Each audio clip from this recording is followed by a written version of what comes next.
8 hours, dude, trying to figure this shit out. And that's what the problem was. So, well, guess what? Yeah. What's up? It's Tuesday.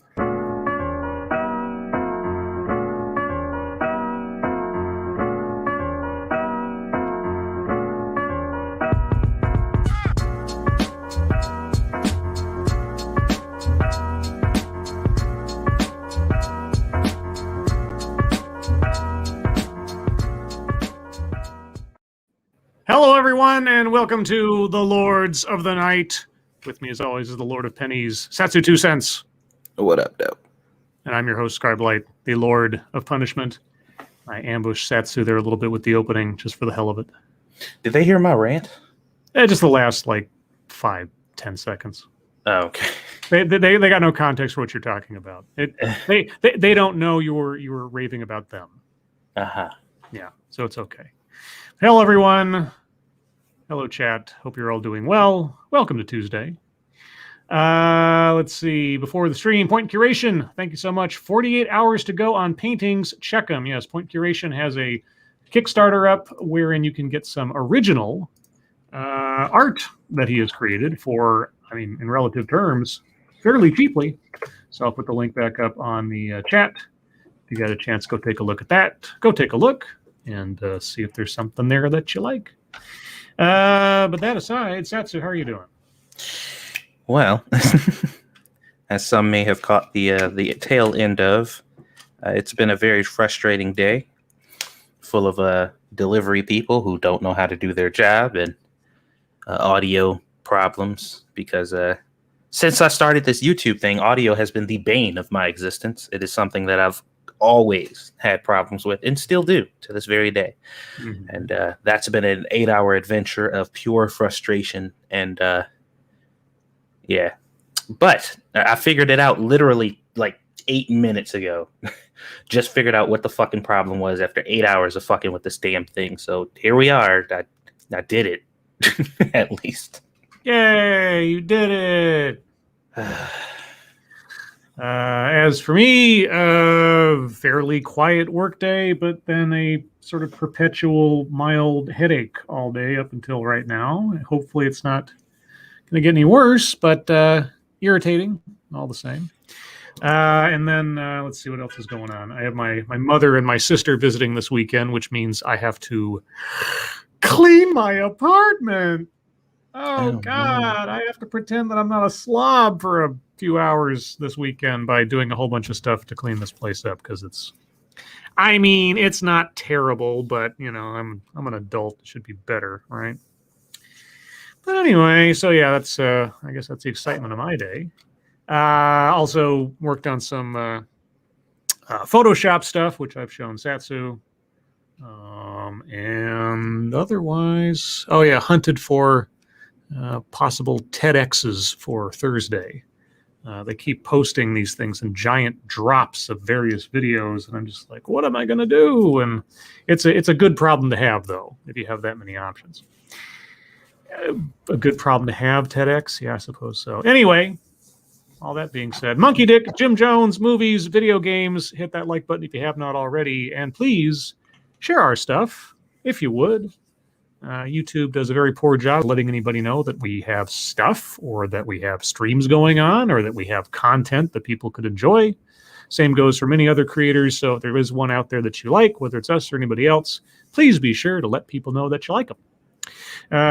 Tonight's theme, for those of you that don't know, is from the film Fear and Loathing in Las Vegas, which was suggested by someone last week. I don't remember who, so I apologize for that. But I hope I didn't upset anybody by putting Sinatra in the thumbnail, and he's not actually here. Of course, if he happens to show up for some reason, I don't see why he couldn't come on the show. But yeah, I'm looking at 90s movies that I remember from my teen years now, and that was one of them. So the next one will be another movie from my teen years. I like Fear and Loathing in Las Vegas. I'm not necessarily going to pick movies I love, just movies that I remember. So, or at least have relatively iconic imagery. So, anyway, that's a little look into my creative process. But shall we get into fucketry? Yeah. The reason I bring that up first is because today was just a smorgasbord of self-ponage. And in that thread, I would like to show you a thread.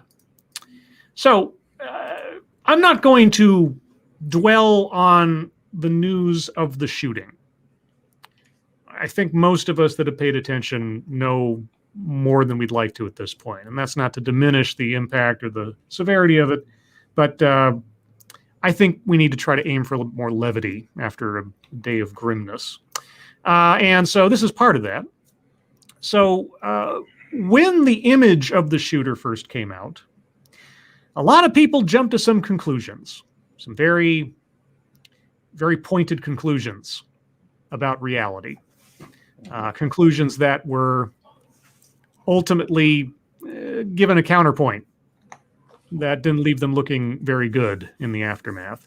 And fortunately, someone on Twitter has collected a whole ton of tweets from blue check marks and otherwise that made declarations of reality and moralism and such before actually getting all the information necessary to make any conclusions about what happened yesterday, or who committed it, I should say. So anyway, Caleb Hull, let's see, he is the, what is it? He's a guy. Thread, here are all the idiotic leftists who immediately jump to politicize the tragic Boulder shooting to push their narrative, only for it to fall apart when it turns out the shooter is Muslim. Now, let's remember, Muslim is not a race. It's a religious belief, but all the same. The shooter comes from Syria originally, so Middle Eastern descent is probably more accurate. Let's see. Julie DeCaro, whoever that is, extremely tired of people's lives depending on whether a white man with an AR-15 is having a good day or not. Moving onward, someone responded to that. It's always an angry white man, always. And they are always angry about women. Okay, I'm back. Oh, I didn't know you were gone. There was like some fucking weird sound like coming from my walls, and I couldn't tell what it was. It was freaking me out because I had my headphones on and I could hear it. So I had to go investigate because that shit was scaring the shit out of me. Was it a ghost? No. Oh. Wow, thank you, Twisted Skipster. Give it up, Scribbles. Our teens was almost 30 years ago. We getting old. Yeah, tell me about it. Tell me about it. Let's see. What else do we have here? The shooter is taken into custody. In other words, it was almost certainly a white man. Again, if he were black or brown, he would be dead. Yes. And later on, and then later on, let's mourn the victims, but not glorify the killer with the mention of or the attention of having his name widely known. Yeah, his name, which immediately gives him away, is probably someone who originates from a different part of the world and so on. Oh, his name is about as Arab as it gets, but yeah. I should also note, now this isn't confirmed or anything, and I'm not going to get any more details of it, but everyone, of course, even people who aren't, like our Twitter friends here, all wondering what the motive is, right? And like I always say with these things, short of there being other people involved or some kind of conspiracy or otherwise, I couldn't give a shit less about the motive myself. Except I understand its utility for the sake of investigation. The information coming out about this guy is that he was just nuts, like mentally ill, like perhaps schizophrenic or something. So there might not be a motive in the sense that anybody would understand it. Not that any motive would make any sense of this, but again, that's just the bits and pieces I'm hearing from different places. Not going to make any conclusions on it. I'm sure that we'll find out more as time goes on, but sometimes somebody does something crazy because they're crazy. Thank you. This is Kyle. Hello, chat people in Lawton. Hello, Kyle. George Hahn, whoever that is, when a white guy with an AR-15 shoots and kills a bunch of people, is the motive really relevant? Well, half agree with that. Spoiler alert on the motive, he was having feelings, anger, inadequacy, invisibility, impotence, i.e. not special. Yeah, well, George, I hate to tell you this, you're not a mind reader, and you don't making assumptions. This is the thing, and just to point this out, if it doesn't need to be said already, that bottom part right there, where he knows the mind of this person based specifically on what his race.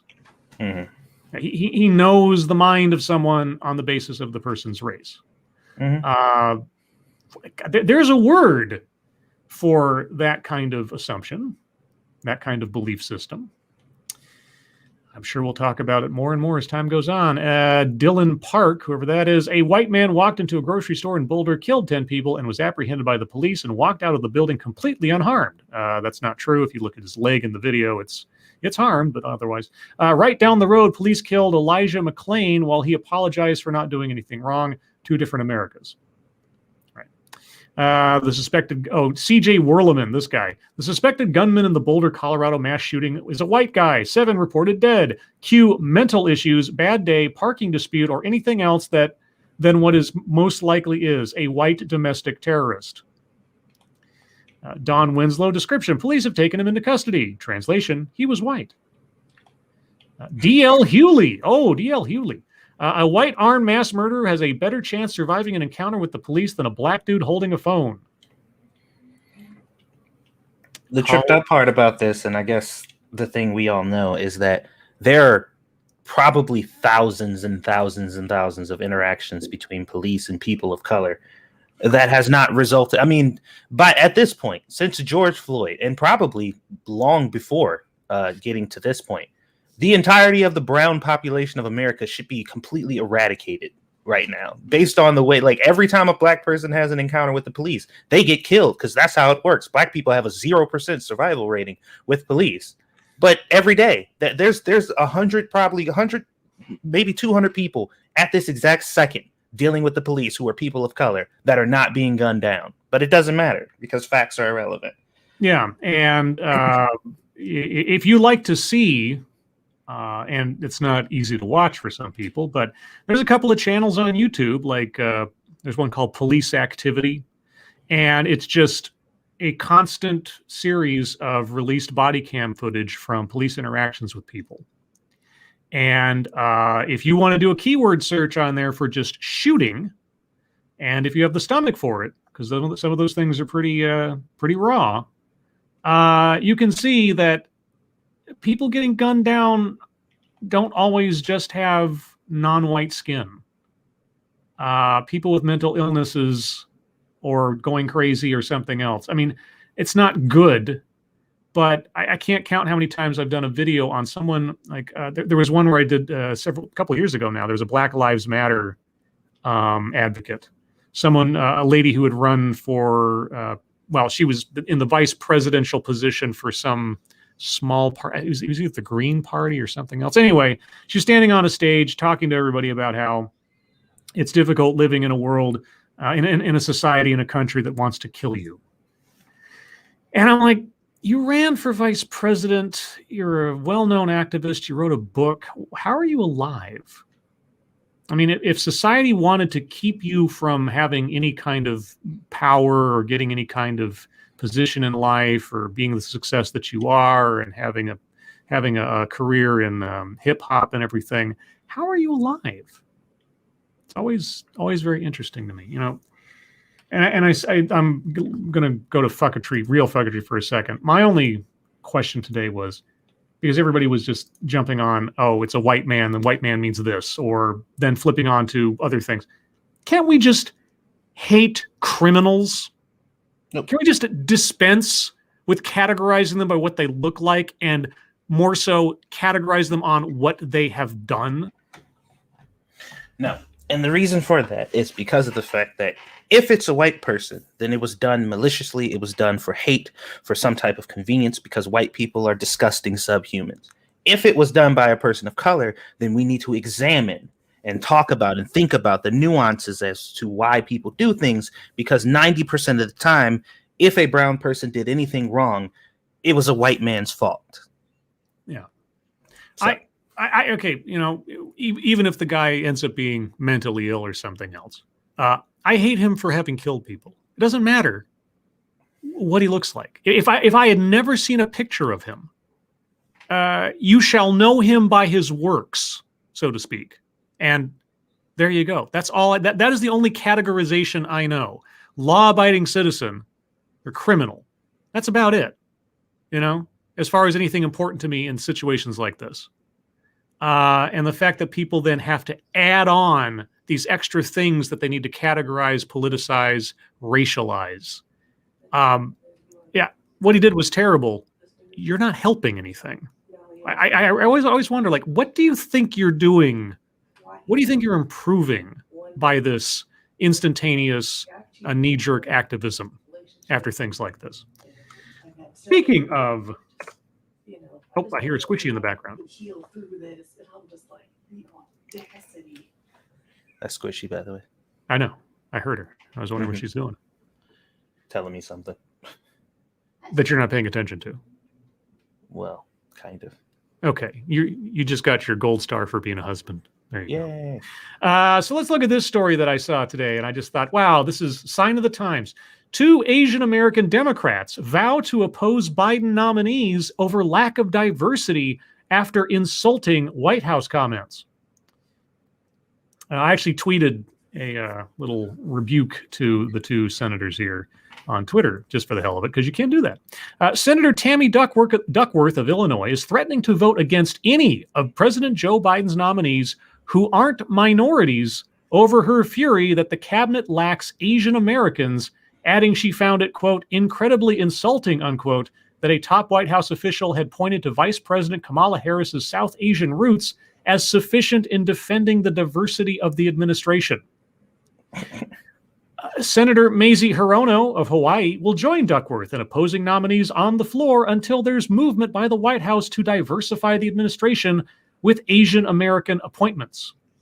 Quote, to be told that you have Kamala Harris, we are very proud of her, you don't need anybody else, is insulting, unquote, Duckworth told CNN, adding she's been told that, quote, multiple times, unquote, by the White House. Quote, that's not something you would say to the Black Caucus that you have Kamala. We're not going to be putting any African Americans in the cabinet. Why would you say that to AAPIs, unquote? Okay, that's the gist of the story. I'm not going to go any further as I save some time because I babbled before. But again, to jump ahead a little bit to fucketry, my message to the 2 senators was thus wise. I said, racial discrimination is racial discrimination, even if you put it in a virtuous frame. If any of your colleagues opposed cabinet nominees on the basis of their not being white, you'd be outraged, and rightly so. Taking advantage of the fervor that has drummed up recently, or been re-drummed up, I guess I should say, over attacks on Asian people, the massage parlor shootings, to then jump onto this. I mean, I know I'm coming to Joe Biden's defense on this one, even though he and his administration have really highlighted the fact that look at all these wonderful minorities we put into cabinet positions. I mean, he specifically picked Kamala for that very reason. Yeah. So I mean, he brought this on himself. Well, I mean, he brought it on himself, but also but regardless, I mean, for these 2 senators to whittle it down to ethnicity. It's got nothing to do with merit. It's got nothing to do with having the best people or anything, or putting that as the requirement, the prerequisite. No. First and foremost, it's got to be about what they look like. Okay. And especially in criticizing this White House regarding their quote unquote lack of diversity because they don't have this specific ethnicity that you're looking for. Yeah.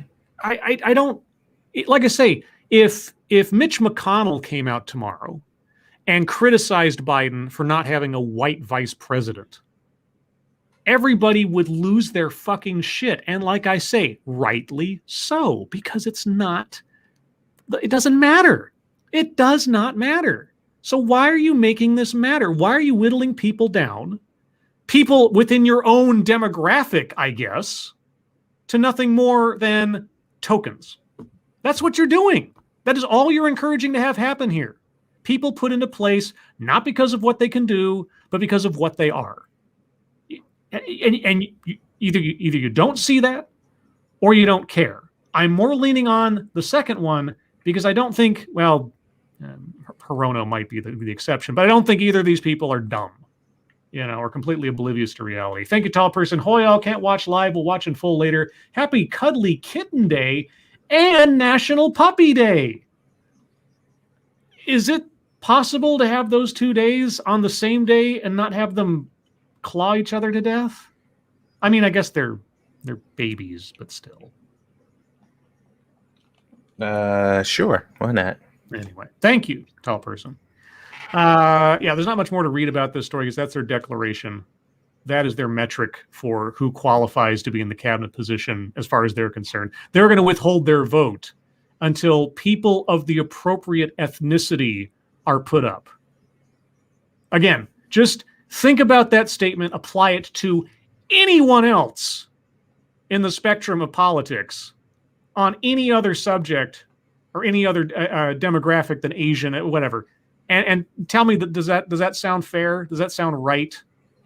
In the world that we're all purportedly trying to work towards.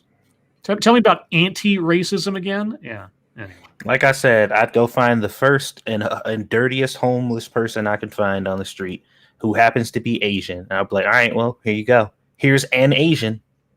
This is what you asked for, right? He's going to be running this sector. You cool with that? No. It matters what the fuck they can actually do. That's surprising because you didn't mention anything about that. I wonder what I mean. It would be the biggest troll in the world, but I'd love to see what happens if Biden. And I know this is alternate universe will never happen. If Biden came out and said, "I've selected, this person, whoever it is, a staunch conservative right winger who just happens to be Asian."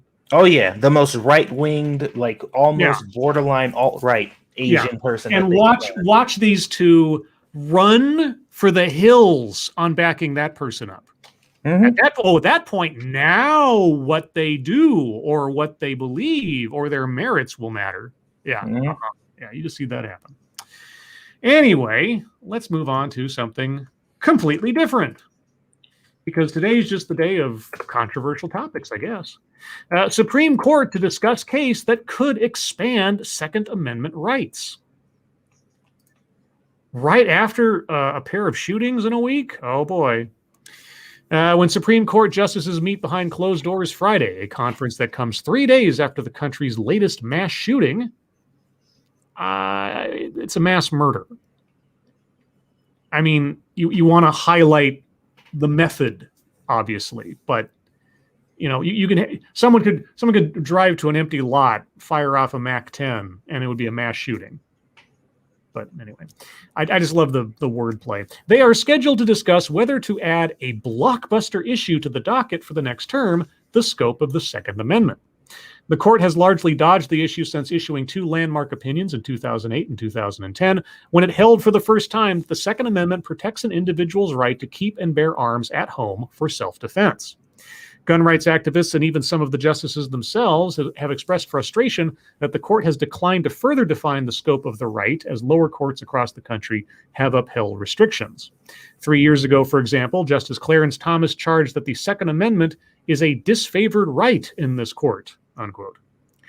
Justice Brett Kavanaugh, after the court effectively dismissed one case last term, wrote that he hopes that the justices would vote to take up a new case, quote unquote, soon. Still, last June, perhaps with the knowledge that there weren't 5 votes ready to decide, the court again declined to take up several new cases. With the addition of Justice Amy Coney Barrett, supporters of gun rights hope the justices will wade in now, and experts wonder if the justices are poised to add the issue to the next term's docket. Quote, as a circuit judge, Justice Barrett showed a readiness to invoke the Second Amendment to strike down gun regulations, and she is likely to vote with the other justices eager to take up a Second Amendment case, unquote. Jacob D. Charles, executive director of the Center of Firearms Law at Duke Law, said in an interview. Even if Chief Justice John Roberts and the court's 3 liberals don't want to consider this particular case, the other 5 conservatives could work around him should they choose. The new case concerns a New York law governing licenses to carry concealed handguns in public. It requires residents to show that they have what the state calls a, quote, actual and articulable, unquote, need to do so. When do you articulate beforehand that you... Interesting. Thank you, Piccolo. We are from the government and we are here to help. Jawohl. Thank you, Piccolo. According to the Giffords Law Center, although most states continue to require a permit in order to carry a concealed weapon, many states now place few or no restrictions on open carry. All states allow concealed carry, but a majority require a permit, and the standards for issuing such permits vary significantly.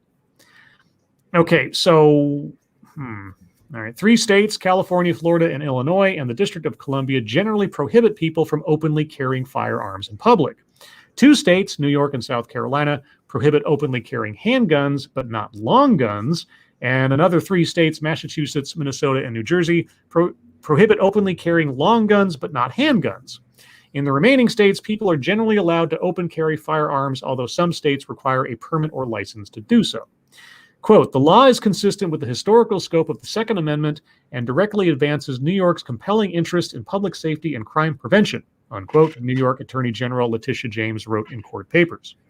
Since the 2008 and 2010 rulings, James argued, courts have held that the right to carry firearms in public is not unlimited and can be subject to regulatory measures consistent, quote, with longstanding limitations on that right, unquote. Lower courts upheld the state's restriction. The petitioners in the case are Robert Nash, Brandon Koch, and the New York State Rifle and Pistol Association, represented by former Bush administration Solicitor General Paul Clement. Okay, I'm not a gun guy. I've never been particularly comfortable around guns in real life. I love action movies, though. I don't know. There's a video from several years ago where a couple of guys decided to walk into a police station, I want to say in like Michigan, and they were all dressed up in tactical looking gear, and they were filming themselves as they went into this place with their rifles out and guns open into the police station. And the cops, because apparently they'd been pulled over for some traffic thing an hour or two earlier, and they decided to go file a complaint carrying guns into the police station. And every cop went nuts. And, admittedly so, right? You got a couple of guys with masks on coming into a police station, armed to the teeth. What are you going to do?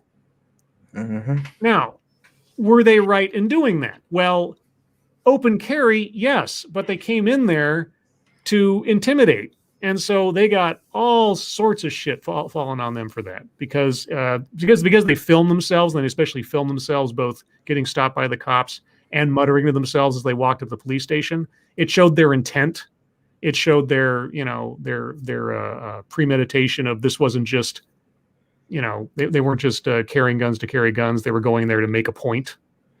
So I always wonder about that stuff. Like these days, especially, right? Guy walks into a grocery store with an AR-15 over his shoulder. What does people say? Is it unreasonable for somebody to think that there's a threat? I don't know.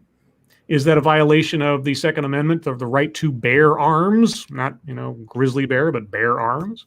This is one of those, vagaries in law and also the changes in our society that I'm not quite sure what the correct or better decision is. Thank you, Piccolo. They were in urban tactical gear too. Yeah, they I can't remember exactly. It was like 2014 or something. It was several years ago now, but you can find it on there. I think it was a Michigan, like Dearborn, Michigan or something. A couple of guys. Anyway, I babbled on. Satsu, what do you think? Yeah, I don't know. I mean, obviously the example that you gave of people doing shit like that, it's just like, yeah, what did you think was going to happen exactly? Like what you think that like those kids that were like pretending to rob people or whatever, and one of them got shot. It's just like, right, yeah. In the parking lot where they tried to pull a prank and everything. Yeah, just like why do people do shit like? But like I say, I don't have a clean answer, and I'm not going to criticize anybody. I mean, if in the state you live in, you can openly carry freely without permit or anything else, or even if you have a permit, great. But I'll bet you dollars to donuts that the people in Boulder, Colorado, right now are not going to be happy with anybody carrying a gun around into a Walmart or something. And would someone be out of line in calling the cops on seeing someone carry a gun into a supermarket after what happened yesterday? No, they wouldn't. Would the cops, in just checking to make sure that this isn't a problem, would that be violating someone's rights, even if open carry is legal in the state, given the circumstances? Would that person have a case against the cops for violating their rights and questioning them or anything else, or stopping them regarding carrying the gun? I'm not a lawyer. I don't know. But how do you balance the stated right of somebody with the right of the citizenry, let's say, to feel safe in public, especially with people shooting up places? Yeah. And I understand it's like the guy who shot up the grocery store. He shouldn't be the guy. Like, one person's bad action shouldn't like take everybody else's freedoms away. But what's the balancing? I don't know. I don't know what the balancing point is. But that's what always, after one of these things comes up, because there was it 2 or 3 years ago now? There was a shooting at a Walmart, I think it was. And then like a day or 3 later, some moron decided to dress up in tactical gear and walk into a Walmart with a gun out, even though it was an open carry state, to make a point. Oh, I think I remember that. Yeah. Remember that? Yeah, that idiot. Yeah, even though like his girlfriend, everybody's like, "Don't do this. This is a dumb idea." Yeah, he scared the hell out of everybody, and he got all in trouble. But the question came up then too. It's like, well, was he breaking the law technically? Was he menacing people? Was he posing a threat? Were people wrong to perceive him as a threat? Yeah. So anyway, like I say, for those of you listening, I'm not making an argument one way or the other. I don't know the answer to this, and not being a gun rights expert, I don't know where the line is, but it's just something that has come up over and over again. Yeah, to backtrack to some of the fucketry that you were talking about with the assumptions of the shooter. Mm-hmm. There was one I saw where it said the dude apologized. He deleted his tweet, but he said, "Yesterday I assumed the shooter was white.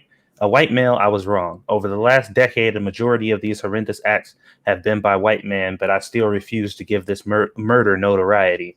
Our attention must be on the victims and the Boulder community."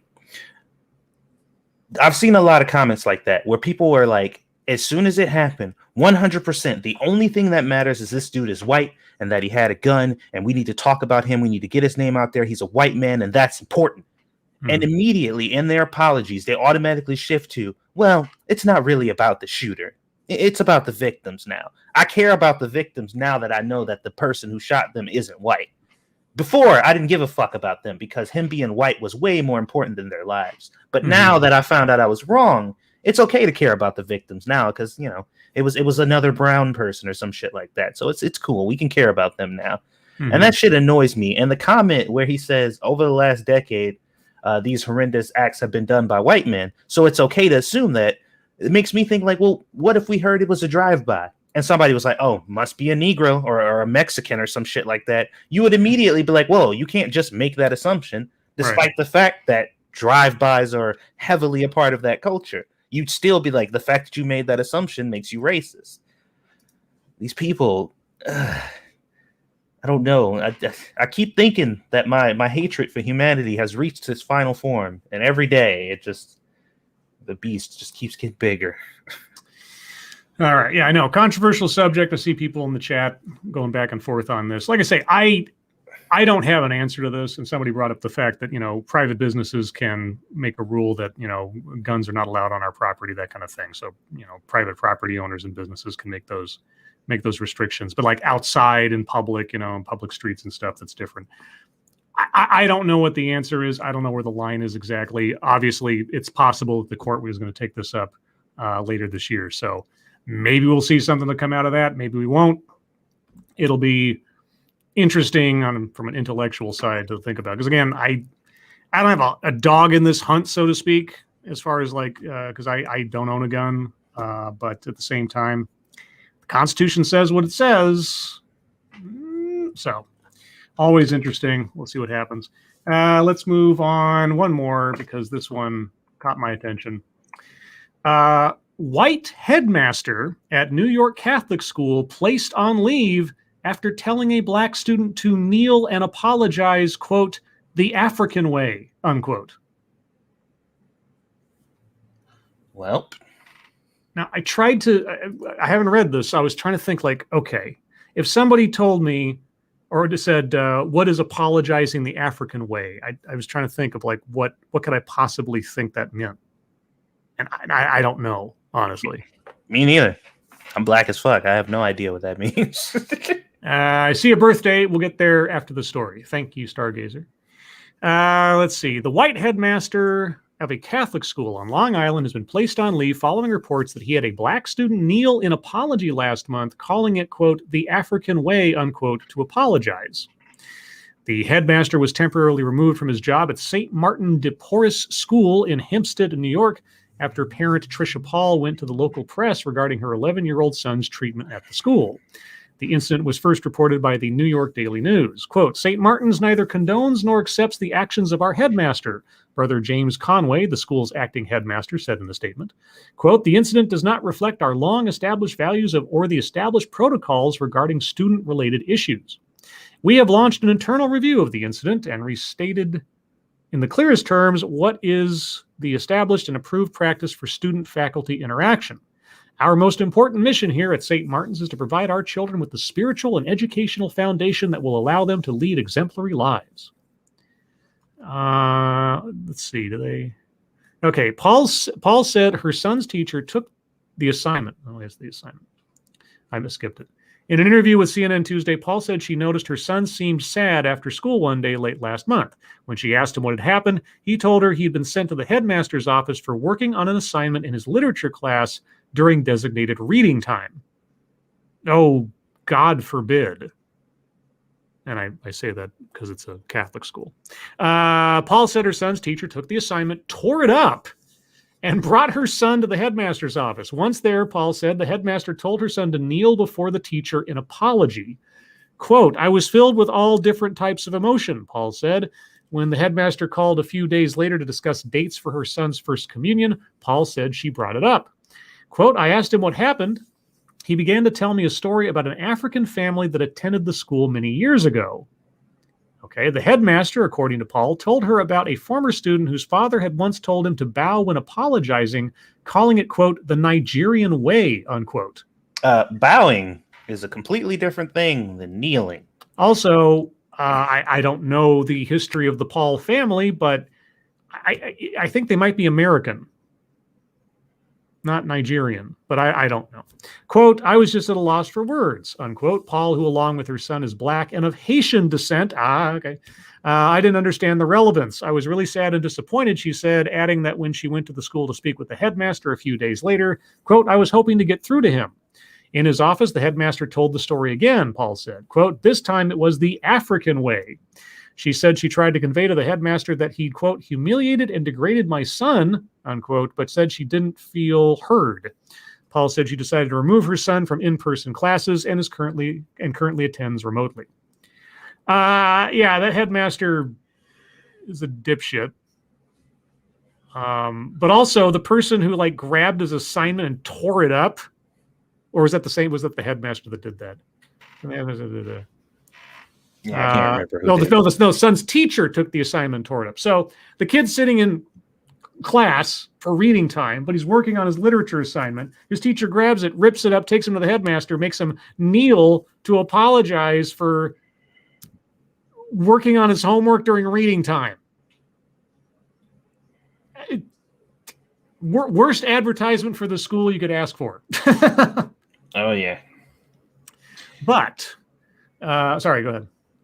Well, I mean, obviously the narrative that people would go for is that this is racist as fuck. And I guess the question would be, do you make any other kids apologize in the African way? Yeah. How African do you have to be to apologize in the African way? Yeah, seems kind of specific. Do they have methods of apology for other demographics? Yeah, you gotta. Is that in your guidelines? I don't even want to start imagining what the specific apologies could be for other people. But anyway, I'm gonna stop the news there for a second. We have a birthday. It is Michael Hatfield's birthday. Well, Michael, around here, when it's someone's birthday, now I do this, and a 1, and a 2. Happy birthday to you. I feel like we haven't had a birthday in a while. Happy birthday to you. So happy fucking birthday. Happy birthday, dear Michael Hatfield. Hope you enjoyed it. Happy birthday to you. Happy birthday, Michael.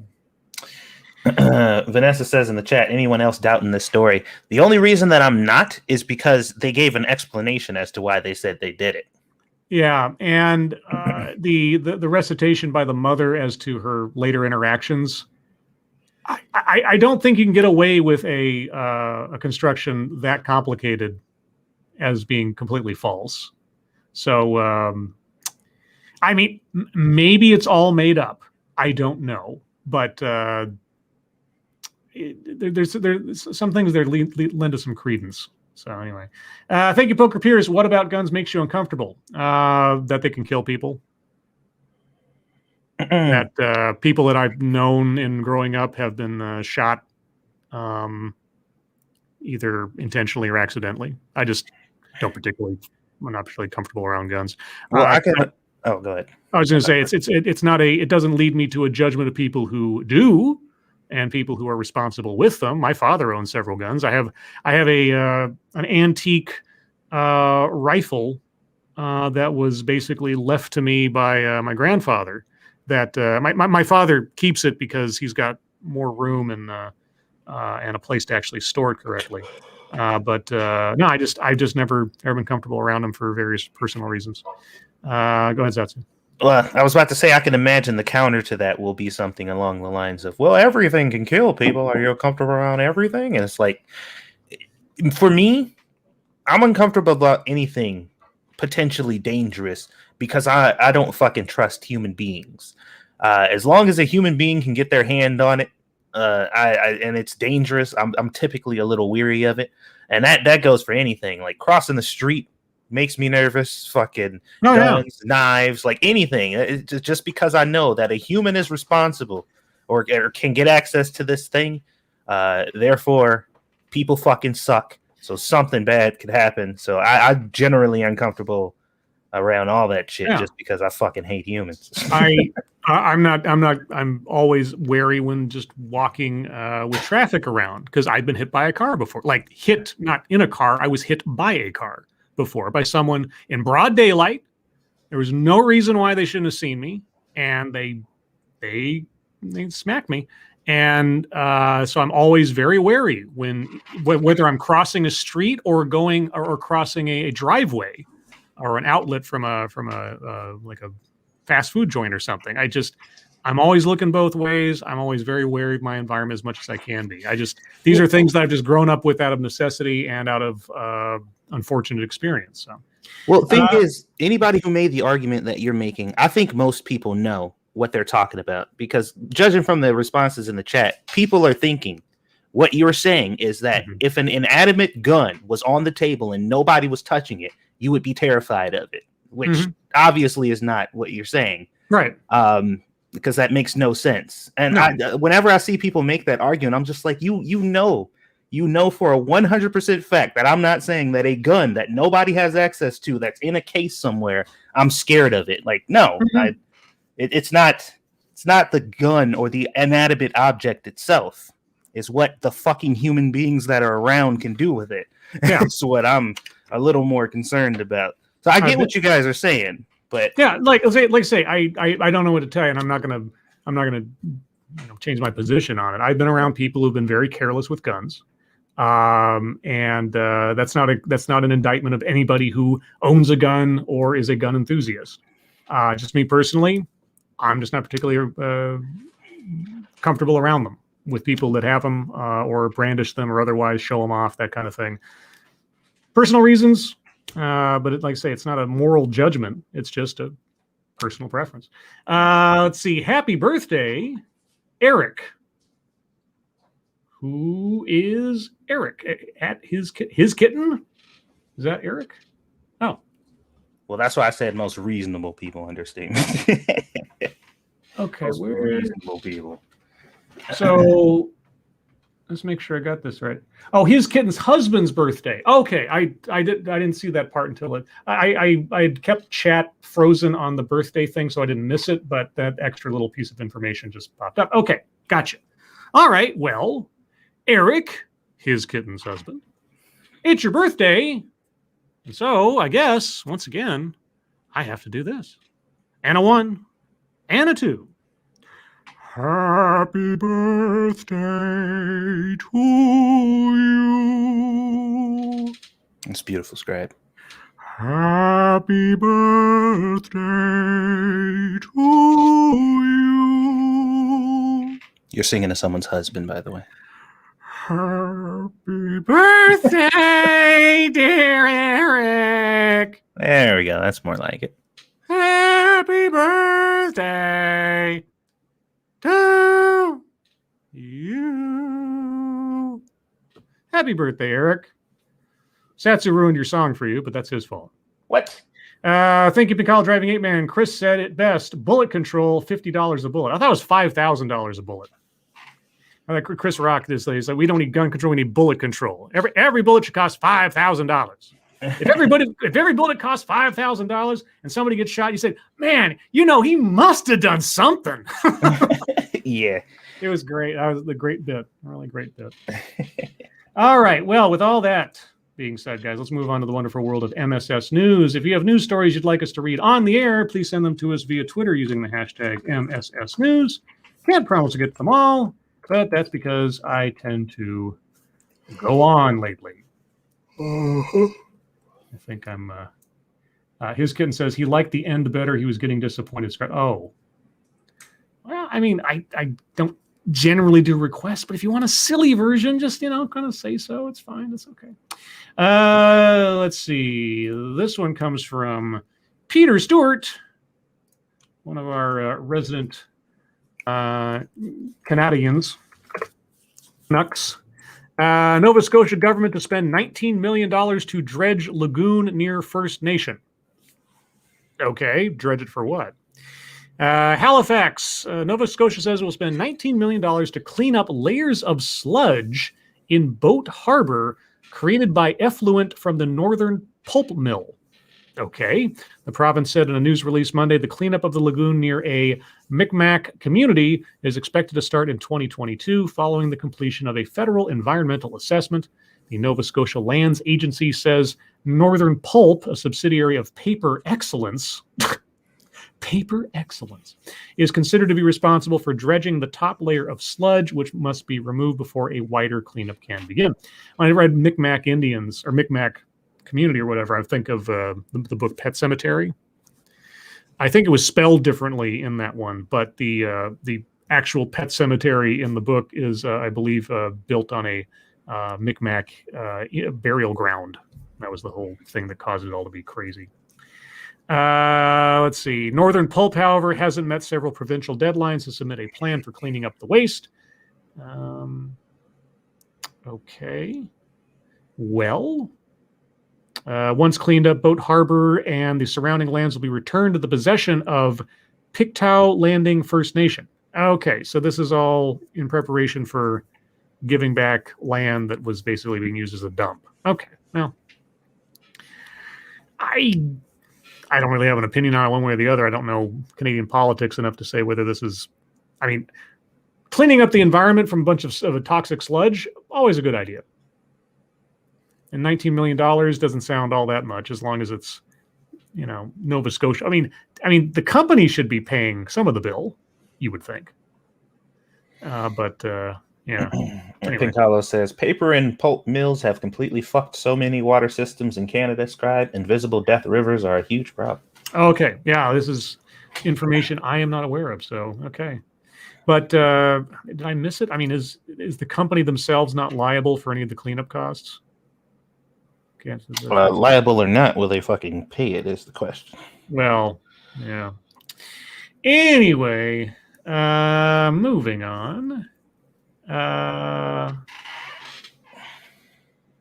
Okay. Okay, this one comes from Frosted Glass, and at least it's something I can speak directly on, kind of.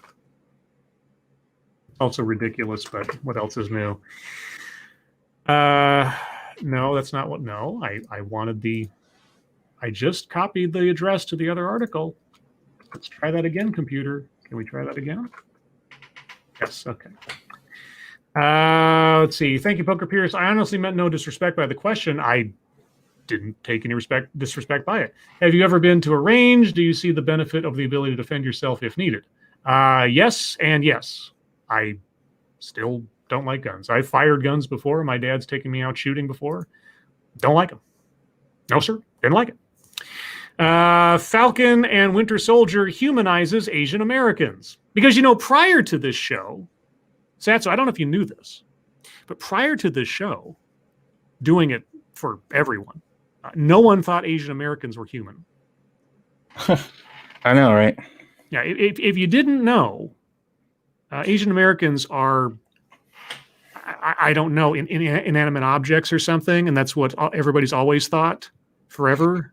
Well, it seems pretty weird because all of the people who tell me that they value all these groups, whatever, seem to be exclusively the people who think who think that these people aren't actual people, which is strange, I think. Episode 1 of The Falcon and the Winter Soldier offers some positive examples of Asian American representation. Yeah, never mind all the other examples throughout the course of our recent history. I mean, if you want to film, that quote unquote, I mean, it's so ridiculous things that humanizes Asian Americans, like there's some, I don't know, automatons or something otherwise. You ever see the movie Gran Torino with Clint Eastwood? I think I did. Great movie. It's a really great movie. But a lot of it has to do with his character interacting with a community of Hmong, which are a, I don't know what you call it. It's like I want to say tribe, but I don't necessarily think they were tribe. Anyway, they're a people from the Southeast Asia who came over primarily in the aftermath of Vietnam and beforehand. And a lot of them settled in very specific places in the country and sort of concentrations. And I had to read a book in college. So I'll just go up on the story for a second. In college, to earn extra money, there was this little center down at the college where you could go in, and what you would do is you'd pick a textbook off the shelf that someone in the college who was either reading disabled or visually disabled needed to have recited into a tape recorder for them to use in order to do their studies. So basically, I was making an audio book. And so there was this book, and I forget what it was called, but it was all about the Hmong culture, and specifically centered around the story about a family who came directly from Southeast Asia to, I think, California. And their little daughter had epilepsy, right? And in their culture, when she had an epileptic fit, she was contacting the spirit world, right? Of course, in Western science and culture, she's having a seizure, and that's a bad thing, and you have to control that because that could lead to all sorts of problems. So the book used this story of the conflict between their cultural beliefs and Western medicine as sort of the groundwork to talk about the culture in a wider sense. And so anyway, what you would do at this little center is you'd go down there and you'd grab a book off the shelf and you'd have to read whatever chapters were necessary for that day and everything else. You could have like 7 different people reading from the same book over the course of a week. For whatever reason, I ended up being the only one reading from this specific book. So I out loud read an entire textbook on a culture of people and Western medicine, all this stuff, for a class that I never took. And I learned so much about these people, at least from the perspective of this one book, that every time that they've ever come up in stories or films or anything else, I had suddenly this recognition and this whole like litany of information in my head that pops up. And anyway, that's just a little side story about Gran Torino when I watched that movie and kind of understanding, at least peripherally, some of that stuff. I don't even think I need to read the story now because it's ridiculous. The first episode of Falcon and Winter Soldier was really good, as far as I'm concerned. It was way more a character study than it was a comic book episode. And it was so grounded in relative terms to the Marvel Universe, to these two characters and their situations in real life versus superhero life. I was really impressed with it. Winter Soldier's got this whole sort of Jason Bourne after realizing what he did kind of thing going on.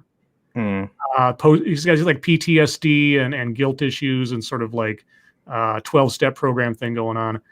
Whereas Falcon is having to deal with the fact that being a superhero doesn't pay anything, really, and his family and stuff. It's a really good show. As far as humanizing Asian Americans, whoever wrote this, go fuck yourself. I'm sorry. No. I love how people are whittling all this stuff down to like, oh, just by the way, if you didn't know, come on, give me a break. Asians are people, guys. If you didn't know, but white men, they're just terrorists, I guess. Let's see. This one comes from Sean Uli. Scottish Island gets covered up by a freaking ad block thing.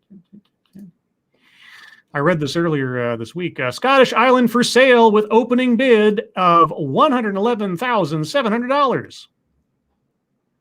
Now, see, we need to get this we should start a GoFundMe for a tailed feature, so we can like live on a Scottish island.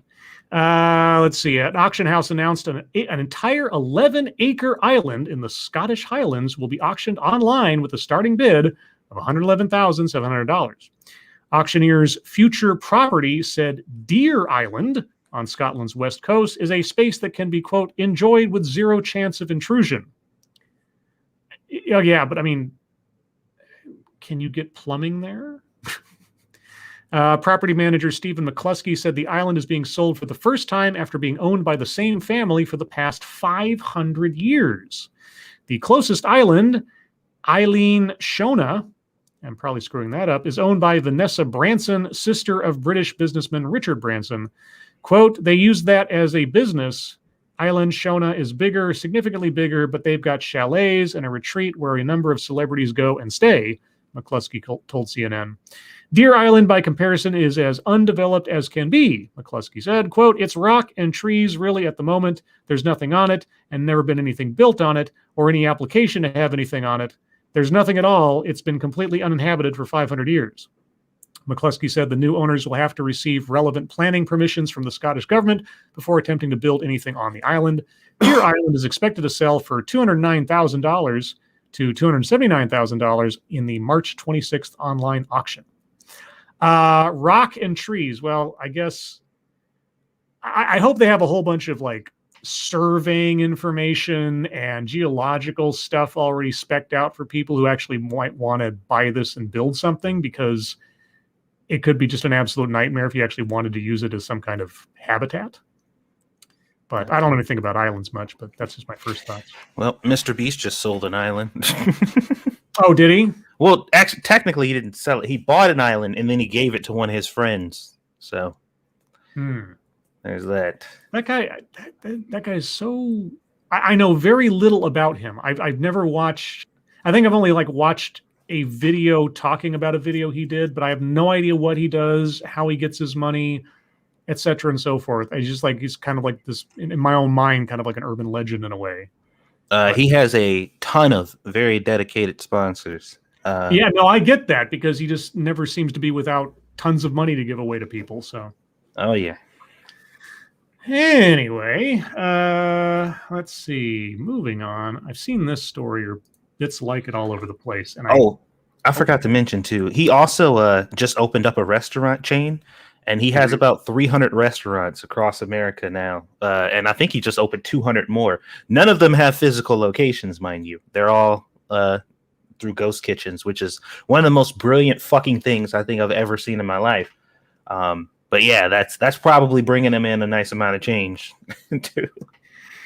This reminds me of I'll tell that story later. When we get to before question time, remind me to tell you the story of the luckiest man my dad ever met.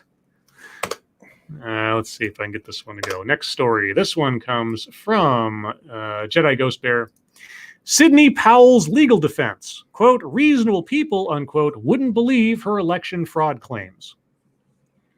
So just for reference, Sidney Powell was, I think either, I'm sure they'll say in here, I'm trying to remember, just for my own memory's sake, she was either a lawyer or a legal advisor or something to Trump during the whole Dominion election machine hacking thing. And so she was sued by them, and now her defense is no one would believe her election fraud claims. So she's basically saying that the entire time she was, her entire complaint against them was nuts.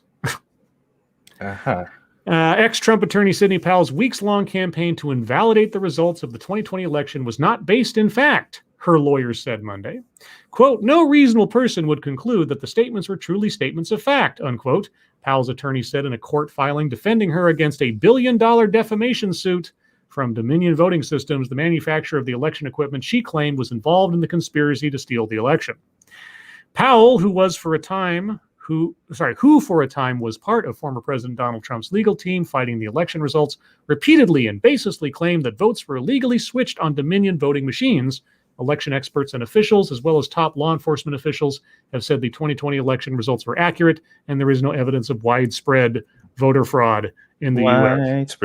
Widespread. They always have to put that caveat on there because, I mean, all it takes is for one instance to exist, and they can't say there wasn't any.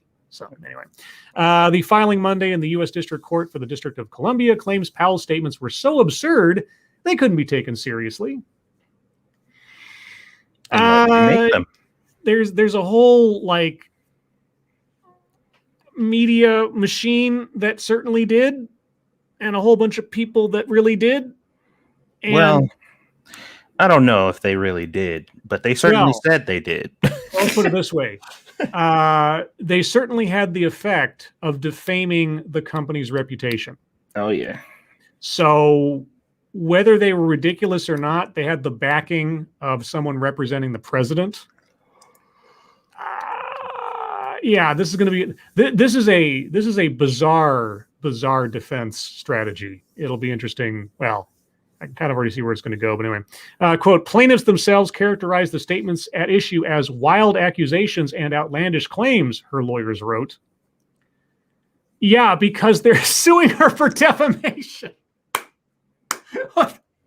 So wait, them saying that she's full of shit is your defense on the back end? Okay. Quote, they are repeatedly labeled inherently improbable and even impossible. Such characterizations of the allegedly defamatory statements further support defendants' position that reasonable people would not accept such statements as fact, but view them only as claims that await testing by the courts through the adversary process. That is a unique strategy. I'll give you that. Basically, their argument is it was a hypothesis. We never said that it was fact. We were just waiting for to see if it was true. That's why we were saying that it could be true. Well, basically, our defense is our client is so full of shit that anybody who took her seriously isn't a reasonable person. I guess so. So Dominion is actually unreasonable for even entertaining that what she had to say had any merit or value against their reputation. Which, like I say, that is something. That is quite the take. Yes, it is. Yeah. So we'll see. Let's see. We'll do a couple more here, I think. Oh, no. Okay. This one comes from Chicago Mike. Really? Why? I mean, it's harmless, but why? There's a tradition of these things. Tree frog named as 2021 Cadbury Bunny. Tree frog? I mean, okay. An Australian white's tree frog from Florida was selected as the 2021 Cadbury Bunny, the candy company announced Tuesday. Betty, the first amphibian to represent the brand in its Easter commercials, was chosen from more than 12,000 entries in the third annual tryouts, which included a donkey, miniature horse, and goat. the company said in a statement. Aside from being the contest's smallest winner to date and a natural at the bunny hop, Betty is also making history as the first amphibian and first female winner, the company said. Well, you know, Betty could become a male, depending on the circumstances. Betty will star in the 2021 Cadbury Clucking Bunny commercial and receive a $5,000 prize. Cadbury also will donate $15,000 to the American Society for the Prevention of Cruelty to Animals. A sneak peek of Betty, who was chosen by the company judges in a public vote, was posted on YouTube. Last year's winner was a treeing walker coonhound named Lieutenant Dan. Okay, well, obviously I was completely unaware that they have this happen every year because I was just like, replacing the Cadbury bunny with a frog? Okay, it's a thing that they do. Well, I mean, I remember in the commercials they had a commercial about that before where they put the ears on it was like a tiger and a bunch of different stuff, whatever. So yeah, that's true. I was vaguely familiar. I just didn't know it was like a thing, you know, like I didn't thought that commercial was just a one-off. Okay, and the last one we'll do comes from I gotta get the window to close here. Do that. This one comes from Massive Dynamics. And go away. And don't play the video in my ear. Don't do it. Don't do Biden's inauguration priest under investigation by university after unspecified allegations. Uh-oh. Reverend Kevin O'Brien, president of Santa Clara University, has known President Biden for almost 15 years. Well, if they're unspecified, then there's not much to the story, is there? Like the headline kind of says it all, but okay. The Reverend Kevin O'Brien, the president of Santa Clara University and the priest who delivered the Roman Catholic Mass for President Biden on the morning of his inauguration, is on leave from his job at the school after unspecified allegations against him. John Sobrato, the chair of the university's board of trustees, delivered the message in a letter to the university community this week. He said there have been allegations that O'Brien engaged in conversations contrary to the religious traditions of the school. Engaged in conversations? Are you talking about like academic conversations on the non-existence of God? Or are you talking about like sexting with a teenager? I mean, what does that mean? Quote, I have been informed by the provincial of the USA West Province that the Jesuit Provincial Office recently received accounts that Father O'Brien exhibited behaviors in adult settings consisting primarily of conversations which may be inconsistent with established Jesuit protocols and boundaries. Behaviors in adult settings. So did he tell an offensive joke? Who knows? I don't know either, but okay. Well, I mean, I'm not really any reason to read anymore. It's like, okay. All right, well, conversations. If that's the worst that he did, but then I don't know how strict Jesuit protocols are, so there you go. All right, well. Everyone, thank you so much for all the stories. Sorry I didn't get to them all, but, you know, I tend to wander from time to time. But we're going to move on to the wonderful world of YouTube time. I'll go first because I don't have much. Worked on a theme for Thursday's show, which I thought turned out pretty good. I had to do a little Photoshop magic. I call it magic. You might just call it, you know, amateur work. I have a whole crop of different TEDx's that I'm looking at right now for Thursday. I will give you a preview of some of the titles I'm looking at. Let's see. The people who caused the climate crisis aren't the ones who will solve it. Decolonize and revitalize the education system. I still have the restorative power of reframing resilience. And to gender or not to gender, questions of gendering in Shakespeare. Oh, and also one more. Why fighting for racial equity means reimagining justice. So those are the ones I'm looking at right now. That title alone is scary. Why fighting for racial equity means reimagining justice? Yes, because I can already imagine what that could possibly mean. Reimagining justice, I can I can think of several ways that they can implement that. Like, well, I mean, it may be justice to throw a white criminal in jail, but is it really justice to imprison a black one that did something? Even if it's the same crime, if we think about the context of what he had to go through? Yeah. Reimagining justice. What does justice mean? Okay. I think Satsu just made my selection for me. So, Thursday, with that much buildup, I suppose we'll do why fighting for racial equity means reimagining justice. There will be my TEDx on Thursday, which will be noon Pacific, 3 p.m. Eastern on my channel, this channel, to watch another TEDx in TED excellence. Other than that, I think that's everything that I have as far as YouTube time goes. I was thinking about doing a random stream today talking about the whole shooting stuff, but then I saw Monkey was doing one for like 2 hours, and I was like, never mind. I just can't, overtake Monkey. Not that I would be able to, but but that's all I got. Satsu, what have you been working on? Oh my God. A whole bunch of shit. Today I spent quite a bit of time getting my this new microphone that I bought, the wireless Rode mic, set up, and was having some feedback issues, but I got that taken care of. Getting some files set up together for a slideshow when I do my cooking streams or whatever, so I can have a slideshow of previous food that I've made going, in addition to the other perspectives for the actual cooking channel itself or the video itself. And that took me quite a bit of time.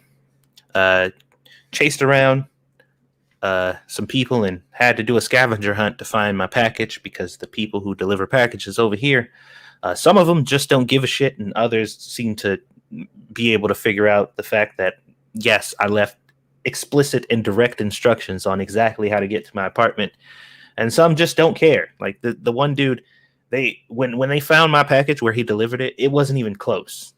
He just picked a fucking place, rung a random doorbell, and gave the package to whoever was there. And I'm just like, I'm usually not, for, but I'm just like, you don't deserve that job. If you can't do something as basic, if your job is deliver packages, that's literally the only thing you need to do, and drive them around, and you can't even do that, then you need to do something else.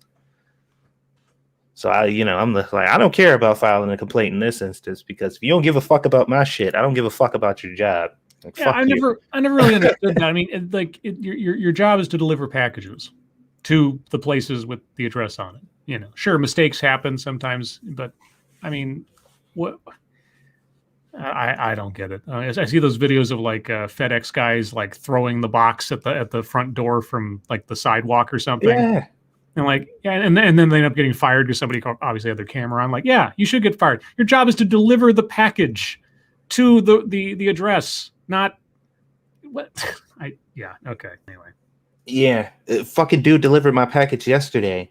I had to like go outside and direct him to where I was. He finally found me, and then he brought me the package. And then it took him like 5 minutes to take a picture of it, because I got to get a picture of it. So I had to sit it down and sit there and watch him fail at taking a picture of it and getting that registered. So he had to run off and go find his manager, who happened to be nearby. So now I got 2 fucking idiots outside trying to take a picture of my fucking package. And I'm just like, God damn it, dude. Oh my God. Thank you to College Driving 8-Man. That's the problem with hourly paid drivers. I don't know. I mean, maybe it's just my own personal philosophy. If you're being paid to do a job, you do the job as correctly as is humanly possible. Maybe it's just a work ethic thing, but still, all the same. It fucking made me mad, man. I was fuming earlier with all the shit that was going on, but I managed to get some stuff done. I was working on the Satsu video a little bit, but didn't really get too far on that. Just working on a bunch of stuff, man. I should have the, like I said, the kitchen studio, the time frame should still be the same.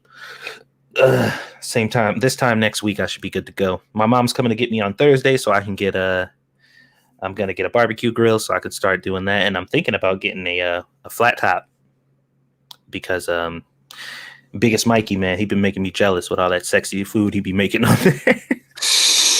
So I'm just like, I want to be a part of that life too. It should be looking good. So we'll see. But yeah, that's just a bunch of shit, man. It's a bunch of stuff I've been trying to juggle. Busy boy over here. Busy boy. All right. Well, then let's get into internet fucketry for a minute here. I think I might have basically done all of my stuff so far. Let me double check here. Let's see. That was. I can't really show this. I can't play this, unfortunately, but I tweeted this out yesterday. I didn't bring it up yesterday for some reason. There was a little segment from the Reliable Sources show on CNN, hosted by CNN's resident goblin, Brian Stelter. And he was doing a little piece about the Teen Vogue editor getting ousted before she really took her job because of the whole tweet thing. Mm-hmm. And I can't do it justice by trying to recite it here or anything, but basically Brian came out and saying that the whole, woke cancel culture thing dropping on her is a bridge too far. Really? Yeah, I mean, you have to sort of listen to it and sort of give it a minute. But in sentiment, I agree with Brian Stelter. I said, okay, so either Brian has somewhat come to his senses, or he's got some major past quote unquote mistakes he's trying to get ahead of, or maybe both. Either way, I tend to agree with him on this one. Yeah, he came out in defense of the McCammond, I forget her first name all of a sudden, and the fact that these tweets are, I mean, in all senses, a million years old and shouldn't matter and everything else, and it's just too silly to come up and knock her out for something like that. And I'm like, of course. Same was for James Gunn. Same as for this lady. You say something, some goofy joke or some off-color kind of thing 8, 9, 10 years ago or whatever. So what? There's, I forget what the exact phrase is. There's like there's a notion of sort of, I guess now philosophical, given the fact of the permanence of the internet in a lot of places, the right to forget, or the right of memories to fade, basically. Like, every moment of your past life doesn't necessarily have to become an anchor around your neck forever. Anyway, that's not so much fucketry, I suppose, but just one of those things. And then, there's a whole bunch of stuff here that's like video clips I can't show because I can't bring them up and I'd probably get copyrighted on them anyway. There was a trailer for a new TV show from CBS, and it's about, the plot is you have a guy who I guess is an Iraq war veteran, and his translator from the Middle East comes to like live with him or immigrate here or whatever. It's the trailer is only like a minute 30 seconds long, and it is the most cringe writing, awkward, like makes your insides kind of curl up as you're listening to it because it's so bad. It's so bad. I can't do it justice by trying to repeat it. It's on my Twitter timeline. Just look down to March 22nd. I said people who wrote this were paid money because it is terrible. But CBS paid money to have that made. So, and otherwise, Kamala Harris's daughter. I don't have it. Oh yeah, here it is. Did I retweet it? Oh, I don't have it here, do I? No, but Kamala Harris's daughter tweeted out something to the effect of, this is just what we should expect from white men. They're domestic terrorists or whatever, after the shooting. And then she had to put this out. She said in a tweet, I deleted a previous tweet about the suspect in the Boulder shooting. I made an assumption based on his being taken into custody alive and the fact that the majority of mass shootings in the U.S. are carried out by white men. So, I mean, she deleted her other tweet, but she still got the same message across in her quote-unquote apology. Yeah. Yeah. That was the point that I was making earlier. Yeah, it doesn't fix anything, doesn't apologize for anything. Still, even though the shooter wasn't any of the things that she was alleging, she still makes this accusation in a haphazard fashion. But all the same, I said, got a bit too excited, huh? Yeah. Well, it's just so crazy because the arguing against that is so fucking simple. It's just like, why would the news publicize a person who got arrested by the police after doing some crazy shit and survived if he was black? Like, why would they even talk about it? People get arrested daily. The fucking, remember the prison, school to prison pipeline and all that type of shit like that. The prisons are full of black people. How the fuck do you think they got there? Well, the mass incarceration, the prison industrial complex, and then the new Jim Crow. They had to be arrested by police. They had to be. Like, police had to be involved unless they just turned themselves in because, Negroes are just running into the prisons to fucking turn themselves in. So they're not actually alive. They're actually pulled by strings to pretend they're alive in prison. They were killed upon arrest. Okay. Yeah, these are the things you don't know. Anyway, that's all of my fucketry. What do you got? Okay. I'm so annoyed today. It's been it's been a frustrating sequence of events, and then now I'm just like irritable as fuck. Let me see. I did see that they confirmed a reboot for the Boondocks for 2022. Oh, good Lord. How are they going to get away with that without watering it down? I don't know, but it's going to be interesting. Who's producing it? I'm not sure. There was an article from comicbook.com, but I refuse to read comicbook.com. Oh, okay. So, no. But apparently that's going to be a thing, and it's going to be bad. Although the dude who voices Granddad or whatever, and he's obviously not alive anymore, so... Was it the same writers?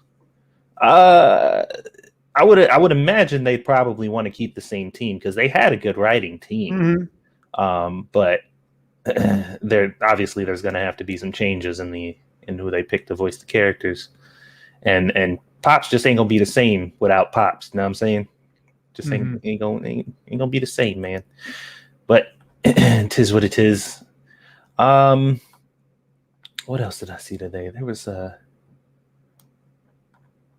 hold on, let me go back to my actual page. Sean King put out a tweet. I think it was like 2 or 3 days ago. You guys know Sean King, right? Is it just me, or is like if you say his name fast enough, it sounds like some kind of new verb? Sean King. Well, this is what he tweeted. It's wild to see people who were outraged at the conditions for children at the border under Trump just not really give a fuck under Biden. And I'm just like, whoa. I was like, whoa. And that comment was enough. I saw that and I was like, holy shit. But if you look at the comments below, oh my God. Mm-hmm. You would think that somebody's like award-winning, I look up to my dad because he's the greatest man in the world, just slapped the shit out of them, out of nowhere. Because they were just like, how could you?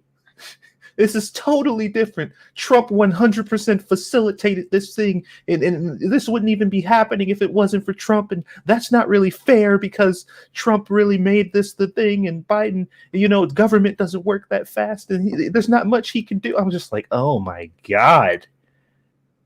Really? These people were hurt. It was a lot of salt in that because he dared to say something like that, and I'm just like, yeah, Trump's the one like, hey, I got a bunch of freebies, everybody come on over.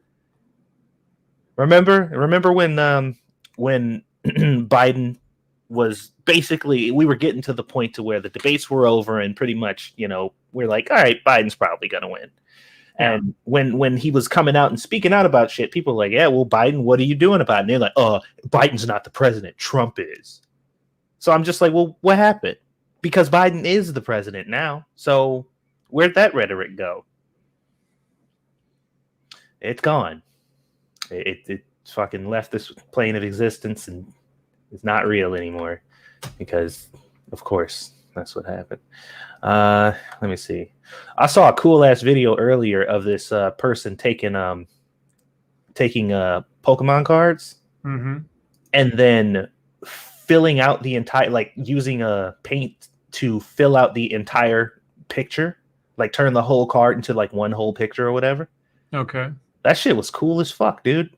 I think I've seen something similar to that before, but I'd buy the hell out. Like, I don't even, I don't really do Pokemon cards at all, but I would buy these because he's basically just taking that little tiny square image and then coloring the whole card to finish out what the rest of the picture would look like. And this fucker he is really good, or she is really good at whatever the fuck they are doing. I wish I could share it, but I'm sure you can look it up because I'm quite sure that, I'm late to the party. A bunch of people are probably like, yeah, old news, bro. But I thought it was cool. So if you're interested in that type of shit, go check it out because it's pretty fucking impressive, actually. Did you see the video I DM'd you? Probably. I don't know. Maybe. When did you DM it to me? And which account did you DM it to? Because those are both very relevant questions. What else did I see? There was something else specific that I know I wanted to talk about, but I can't seem to find it. No, that was the Bill Burr thing. We already talked about that. Where the fuck did it go? We talked about the Biden do not come over thing. That wasn't it. Yeah, which is that's totally gonna work. Well, I was just like, I'm just like, so xenophobia is okay now? That's the other thing too. Yeah, I remember. Closing off the borders and telling people not to come here, trying to ban migration, etc. Yeah, obviously xenophobia. Yeah, well, you remember it didn't matter what the reason was for. If you told migrants not to come over here for any reason, you were clearly a white supremacist xenophobe who hates people of color. Because that was the call back then during Trump is stop fucking sending them over here. And they're like, that's really racist. It's like, but Biden just said it. He said, don't come over here. And it's fine. So it's clearly not racist. Let me see. Let me pop over to Twitter then, because I can't find the thing that I was looking for. There was the feed that you shared with all the fucking people making themselves look really fucking stupid. Yeah. Yep. There's a ton of material. We could spend a whole show reading those. Oh yeah. Because there was a ton of them. Tip to everybody: wait until you have all the information. That's like the biggest one aside from all these shootings and things. Which I mean, people have trolled themselves on these things multiple times. The biggest one in my mind was the Jussie Smollett the night that happened. And we read the article on here. We're kind of like, but I'm gonna wait until I get more info. Yeah, I remember the first time that in my life, I guess, when I paid attention enough to the media to understand this. And this is gonna tell people how old I am, which you already know. The day of the Oklahoma City bombing, all right? I was watching the live coverage, and a couple of the news commentators, I think they were local to Oklahoma at least, one of them started speculating about, they didn't actually say it about speculating. They just started bringing up Arab terrorism. And they went off for like 5 minutes talking about the dangers of Arab terrorism and so on and so forth. And then their news partner had to pop in like at the end of this rant saying, at present, we do not know who committed this act. And I remember listening to that, and it was one of those, I mean, I know it sounds stupid now, of course, but this is like before the internet, this is before media saturation and everything else. It was one of the first times that I actually had to stop for a second and go, the news isn't omnipotent. News readers don't have a secret line into everything at all times. They're as much in the dark about things as things go on as anybody else is.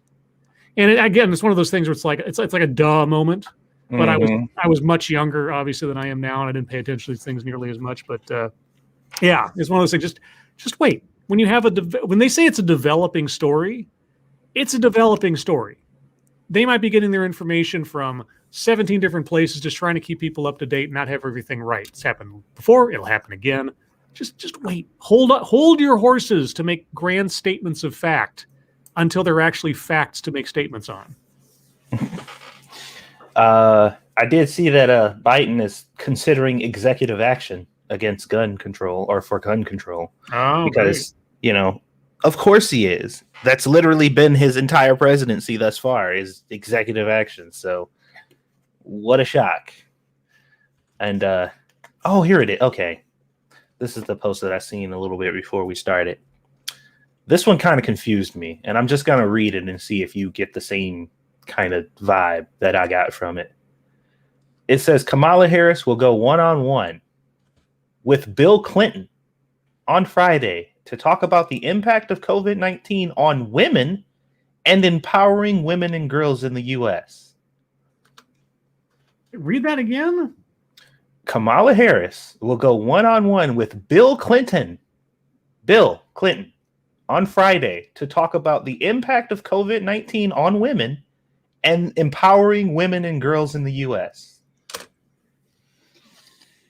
Well, that is a poor choice of conversation partner for that subject matter. I'm just like, who? Who's she talking to? About that particular subject? Okay, well, I hope Kamala brings up Monica Lewinsky. Empowering women. Well, I mean, they both have something in common, so I guess they can... Oh my God. I don't know. It just seemed, I read it and I'm just like, wait a minute, that can't be right. Can it? I guess it is. Yeah. Besides the fact that Bill Clinton's not a woman, but also Bill Clinton's track record regarding women, not exactly the best look. Yeah. But yeah, that's the bulk of my fucketry. If there was anything else, I probably pissed me off and I forgot about it. So, all right. Well, I will quickly as I can tell this story about the luckiest man my dad ever met. All right. The whole beast thing. So, and this is a oversimplified version of the events, but anyway, a guy my dad knew, he decided that he was going to. He was like an executive in a company or something, so he had. He was relatively well off, but anyway, he decided he was going to buy a piece of land to build a house, and he found this little old lady who I guess she owned a farm, and her husband passed away, and she just couldn't manage anymore, so he wanted to sell the property and retire somewhere else. And so he bought this piece of land from this lady for $200,000. Okay, and I can't remember how big the piece of land. It was, it was sizable but not ridiculous. And so then, in order to have things figured out for what he wanted to build, he brought a surveyor out to look at everything. And the surveyor comes out there. Oh, sorry, no, the surveyor was later. He goes out to check out the property with a friend of his, and this friend of his points out to this big, clump of trees over on one end of the property. He says, "Hey, those are all cherry trees." And the guy's like, "Yeah. Well, cherry wood's really valuable." I'm like, "It is?" "Yeah."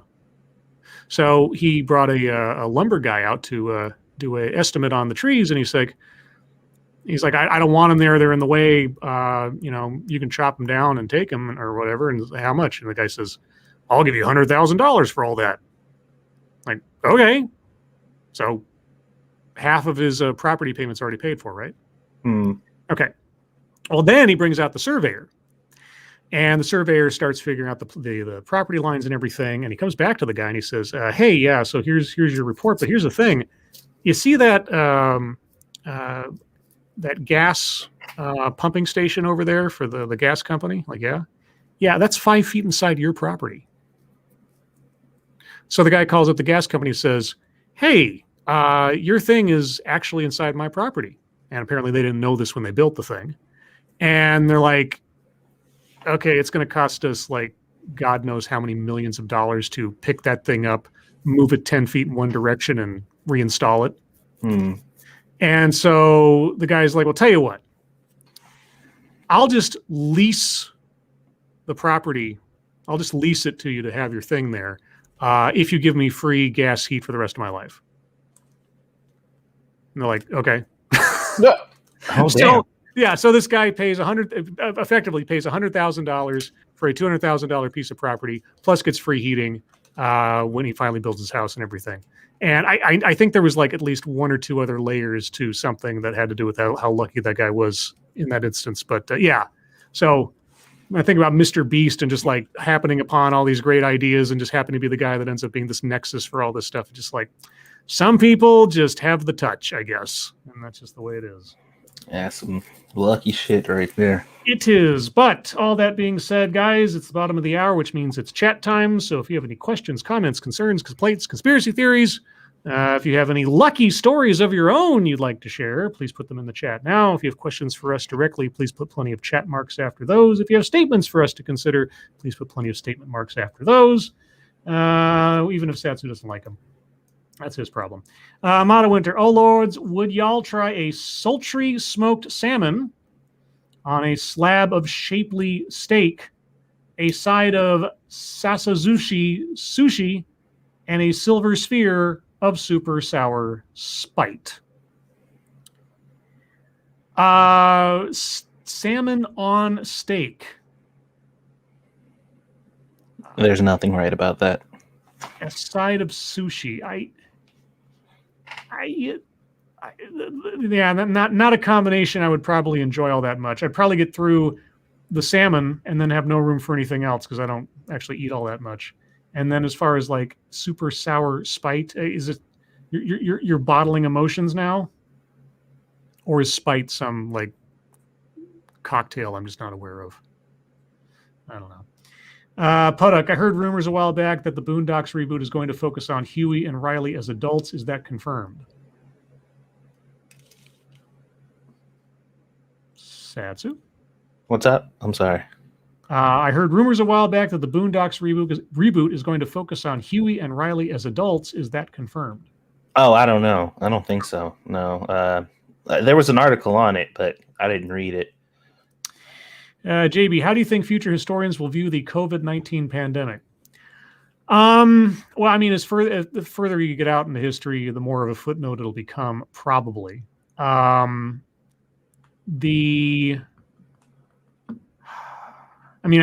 back to like, what was it, the 1912 pandemic or whatever that they keep comparing this to, the last time we had some massive pandemic that nobody except, historians ever thought about before then. I think if anything, the one thing that'll come out of it that'll probably be most notable is the speed with which the vaccine was created and the method by which the vaccine operates. Because as far as like scientific advances go, that's probably going to last longer over time than the actual events here. But I don't know. I mean, there could be a whole cultural shift, and I mean, there is something to be said about the impact of everybody finding out how many companies don't need physical locations to operate now. Mm-hmm. If nothing else, I think maybe the pandemic has sped up the process of finding the utility of the internet and remote communication in ways that people hadn't necessarily, maybe they imagined them, but they didn't think would become viable for many years to come. But just because of necessity, they become a present thing. So maybe that's how it'll be noted as a shifting point for how certain economies operate, how certain businesses operate, and the development of the vaccine. Other than that, I don't know. Hard to say. Well, in regards to the Mr. Beast thing at his restaurants, the reason that ended up working out is because a lot of these restaurants and stuff, they had to either close, or even if they didn't have to close, they couldn't really serve food because they didn't deliver, And what he basically set up is he was like, here, I have the ingredients, I have the brand stuff, all the stuff you need. I will send it to your location, whatever restaurant it is. And it could be any kind of place, an Italian place, like any kind of mom and pop, no matter what kind of restaurant it is, you have a kitchen, so you can make what I'm selling. And regardless of any customers coming to your store, you can make my food and utilize Uber Eats or any of these other things to have it delivered. I just need it made, and you will get part of that revenue. And I'm like, that's fucking, like, that is crazy brilliant. And a lot of at least one particular fast food chain is kind of picking up on that, and their work, I think it's Taco Bell, is working on their first no entry facility where the restaurant is kind of built above the little parking area or whatever, and the food is just kind of dropped down through these little elevators to you after you order it. I'm kind of surprised that HelloFresh didn't decide to do that first.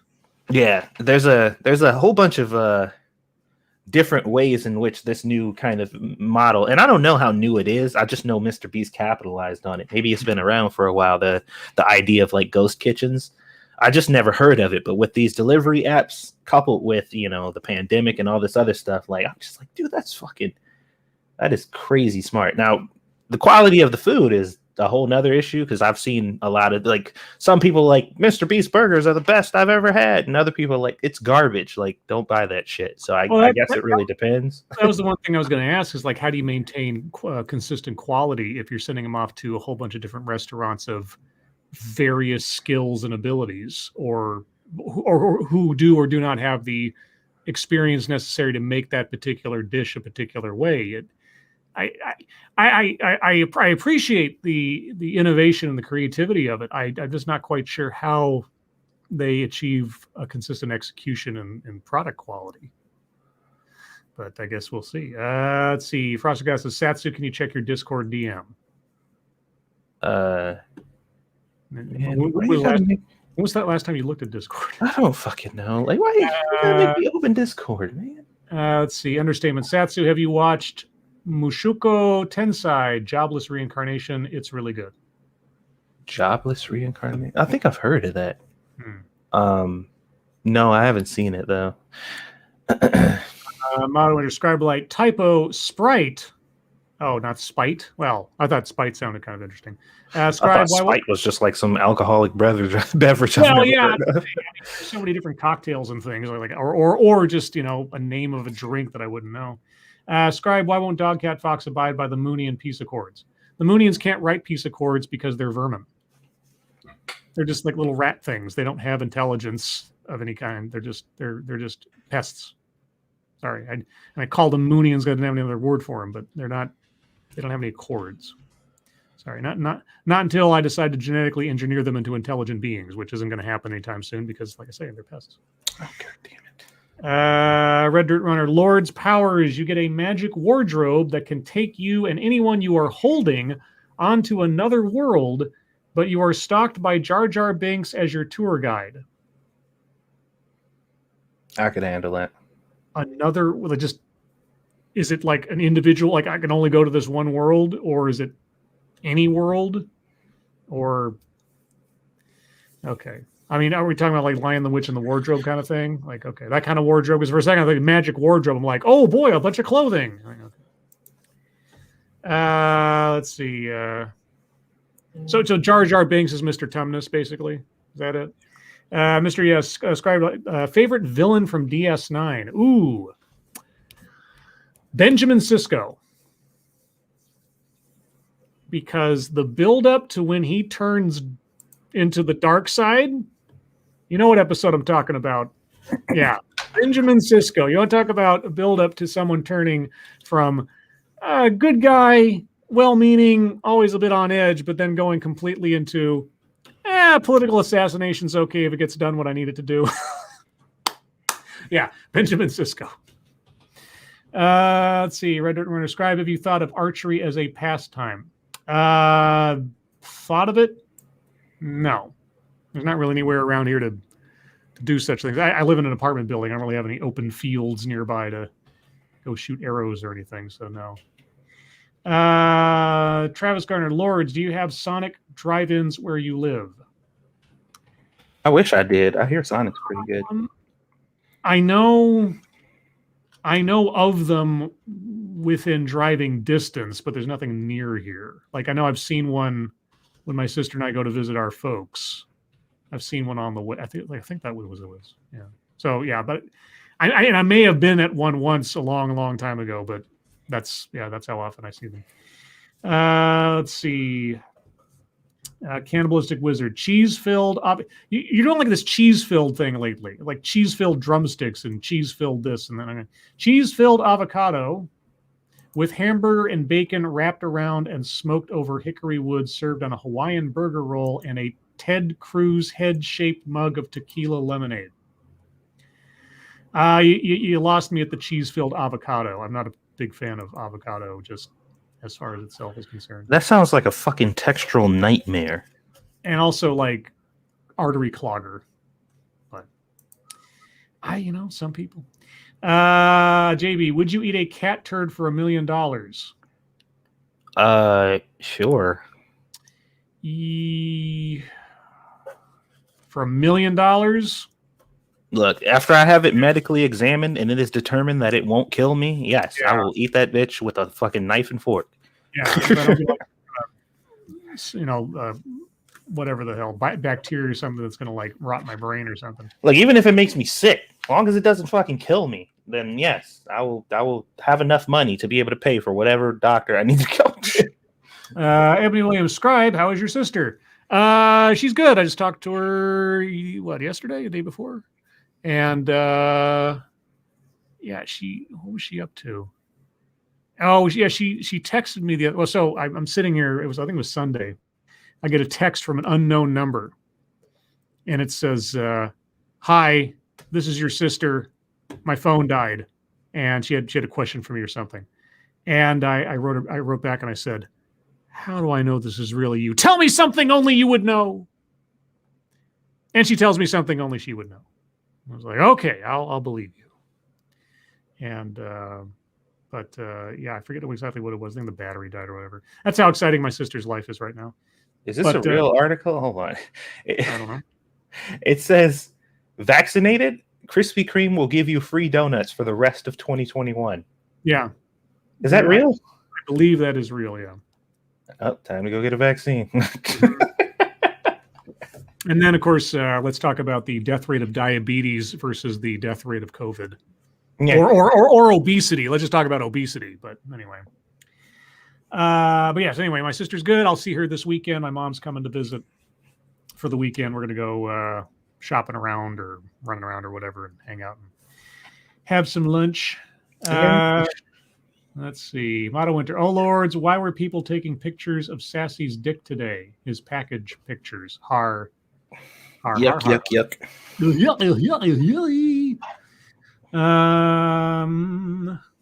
Frosted Glass, which is more obnoxious, laugh tracks in sitcoms or loud music stings for horror movie jump scares? Probably the second there. The best horror movies don't need to tell me when to be scared. They effectively establish an atmosphere and a storyline that does that all on its own. I hate that shit.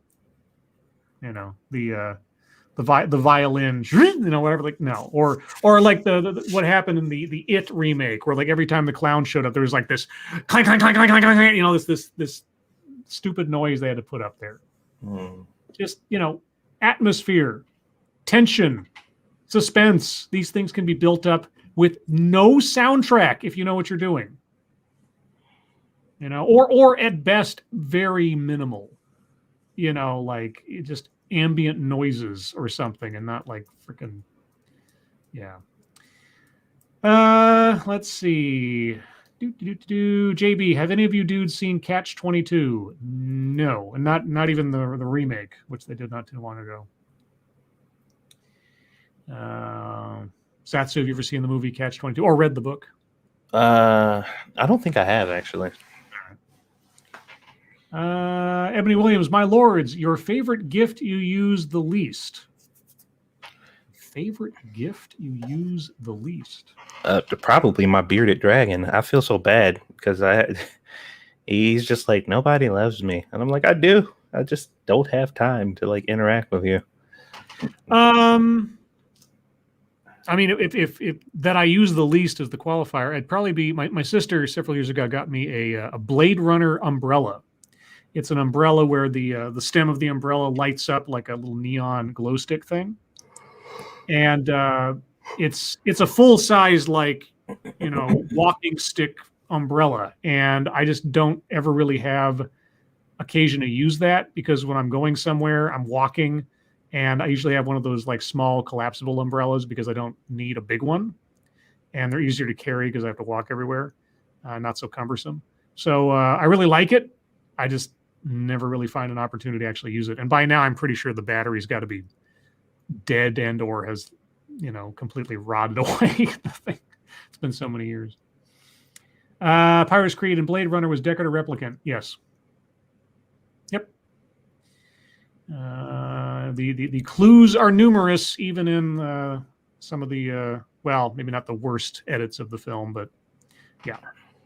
And if you saw the Blade Runner sequel, they do a very clumsy job of concealing answering that question, but yeah, the answer is yeah.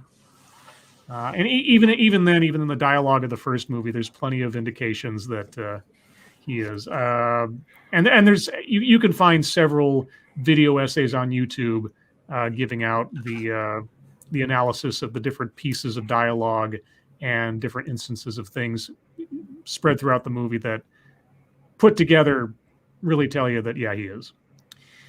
Let's see. Motto Winter Scribe, I'm surprised you did not say the lordship land title. What do you mean? I'm a lord. I say that every night. And it's true. I use it all the time. Yeah, fool. Yeah. Anyway, let's see. Mr. Yes says, Satsu, how is Squeetus? Yes, what is that? What is the wee one up to, if anything? Not much lately. I mean, she's about to turn 2, and she's hitting a little growth spurt. So that child, man, she eats so much. She's got a metabolism that's just a little fire pit, Man, every like, and it's getting to the point now to where, like, sometimes you gotta kind of, because like she'll literally just finish eating, like she'll be done, and whenever she gets done with her food, if you leave her there too long, she'll just start throwing it on the floor to show you that her area is clean and there's nothing there, so it's time to get up. So yeah, when she's done eating, you got to really watch her, because she'll be like, oh, there's still food here? Is that why I have to stay here? Let me get rid of this. And she'll throw it on the floor. So like I'll pick her up out of the high chair because she's done eating. Obviously, she doesn't want anymore. And even when I try to feed her, she won't take it. And then the moment her mom opens the door, she's like, eat. I'm like, oh, no, you literally just ate. And then she'll cry and fall on the floor like, I'm hungry. I'm like, you're not. Stop it. Go sit down somewhere. What is wrong with you? She's nuts. And like I said, she's still doing her freaking weird little battle cries where she holds her arms out and shakes her head and screams like Goku.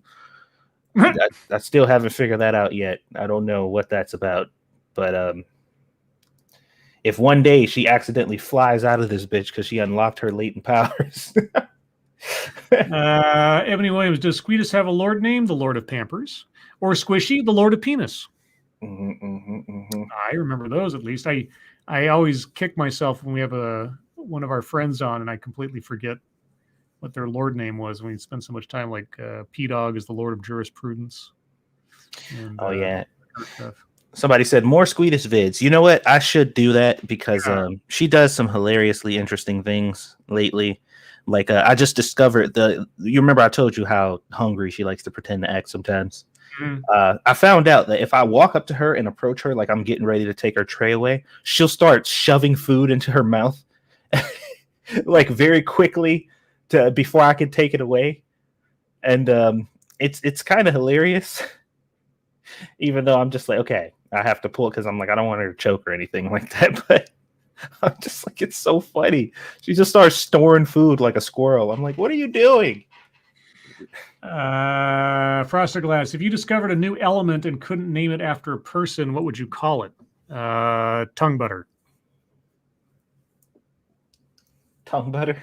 Tongue butter, yeah. I don't know. All right.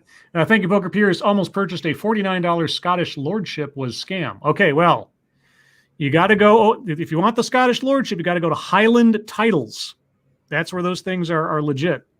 Highland Titles. And they actually have like square footage in a particular place. And you get yourself all set up. So that's where my sister got mine. And my next project is to buy land on the moon.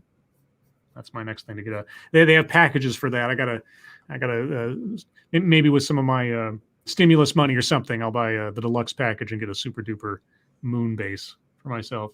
Motto Winter, what is the square in the circle for? The square in the circle. I don't know what that means. Ebony Williams, Satsu, 3 least favorite anime protagonists. Let me see. The main character from School Days is kind of a piece of shit. Who else? Let me see. Aaron from Attack on Titan, because he kind of sucks.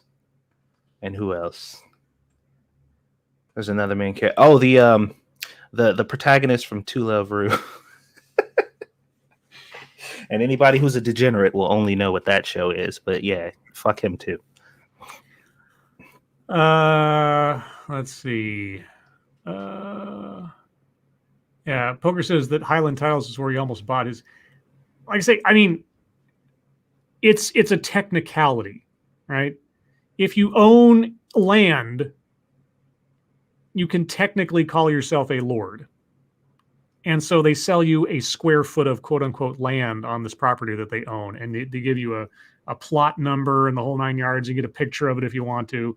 Yeah, I mean, maybe it is a scam. Maybe they don't actually do it. I don't know. It's just a funny little thing to have. It looks all official. The likelihood I'm ever going to go to Scotland and find it, I don't know. But hey, you never know. Thank you, Andrew Joyner, for the Dogcat Fox. Bye-bye. Oh, bye-bye. Yep, we're almost there. A couple more minutes. Data Wasteland, Scribe, did you know Obama built a guest house, beach house on the same property in Hawaii that the original Magnum PI was filmed on? I did not. Travis Gunner, Scribe, you should become ordained. Oh, yeah, like in the, Unification Church or the Life Church or whatever online. Where you become a priest or whatever, ordained person, do weddings and such. I had a couple of friends that did that. I think my sister's one of those, too. I don't know. Mystery Scribe, favorite meal from Golden Coral? I don't even know what Golden Coral is, so couldn't tell you. Is that a restaurant chain or something? Green Death, Satsu, how much of your phone's storage is taken up by pictures of Squeetus? A lot, actually. I have a shit ton of pictures of her and videos in my phone and my camera. Well, not so much of my camera anymore because I usually end up transferring those into my computer. So I got a ton of photos of the little one. I could probably do like one of those little chronological little deals, slideshows or something like that. Mm-hmm. To show her from infantry all the way. I was actually watching infantry all the way up to Squadler. But yeah, I was watching a video of her birth the other night because I was scrolling through my phone and I saw it again, and that little demonic scream she let out when she finally escaped after that when she finally got out because the doctors were trying to pull her out and she went back in. And it was like, no, come, you can't. She's like, no, it's fucking cold out here. These people are terrible. Yeah. Mm-hmm. My baby. That was a terrifying moment for me, guys. It was horrifying to witness, but it's my baby coming into the world. Just Poker Pierce's, at least, okay, so I just put the link to what Highland Titles, their response to that claim is. Like I say, weigh it as you will. But again, it's a novelty thing. It's a marketing thing. Are you a landowner? Technically. Does it make you an actual lord in anybody's eyes for real? No, it's a gag gift. It's like buying a star from the International Star Registry. That's how I look at it. Yeah, I mean, whatever. It's good. It comes with a really nice certificate and a card. Looks all official. You get a couple other things. You get pictures and all types of stuff. it's like a fan club kit you get for your favorite celebrity or whatever. Doesn't mean anything. It's just kind of cool to have. But if I can say, hey, I'm an actual lord by technicality, why not? But on that note, everyone, we're at the top of the hour and that's the end of the show. Thank you guys so much for joining us tonight, as you do all week. We appreciate you guys so very much. Thank you for joining us. And moderators, thank you for keeping an eye on things. Even though everyone is so well behaved, you guys have very little to do. Everyone who donated, thank you so much for your generosity. Really do appreciate it. Let's see, you doing a game stream tonight, Satsu? Nope. Okay, well then. Guys, you can find us tomorrow night on Satsu's channel at the usual time, 6 p.m. Pacific, 9 p.m. Eastern, for another Lords of the Night. And as for myself, you can find me on Thursday on this very channel doing the next TED Excellence, which we will see what happens when we reimagine justice to achieve racial equity or something. Because Satsu got really excited about that title, so now I have to do it. But with that, everyone, again, thank you for joining us. Satsu, thank you for joining me as always. Mm-hmm. Everyone, your lives make us sad, and we will see you tomorrow. Bye, guys. And taking out my copy of Screw the Roses, Send Me the Thorns, the romance and sexual sorcery of sadomasochism. Sadomasochism. And today's secret word is skill. To pay the bill? Do you have the skill? Are you a bad enough dude to save the president? I am.